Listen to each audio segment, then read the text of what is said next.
Ay, naku, nakakainis. Akala mo kung sinong kapal-kapal na mukha. Feeling mo may gusto ako sa'yo? Akala mo ba sobrang pogi mo? Nakakainis! Kapal-kapal. Napaka-feelingero. Akala mo pogi. Akala mo... Ano?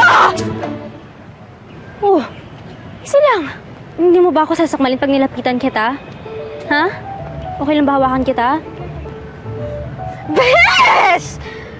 Ano ba? Isa lang, Bes. Natatakot ako eh. Alam mo, iba na yan eh. Kanina kinakausap mo yung sarili mo. Ngayon naman, masyado kang nagagalit. Easy lang, okay? Ang OA na reaction kay Tantan kanina, Bes. Sa totoo lang. Ako pa, OA?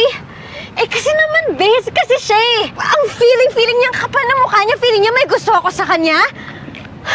Wala, no? Oh, okay. Bes, easy lang ha. Totoo naman, di ba? Ano sabi mo, Bes? Narinig ko yung sinabi mo.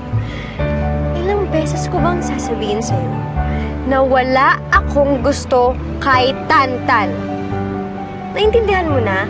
Mas gugustuhin ko pa si Dave sa kanya, sa totoo lang. Okay. Okay, fine. Malinaw ang lahat.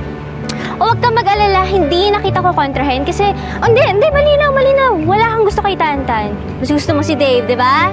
Easy lang ha. Init ng ulo mo eh.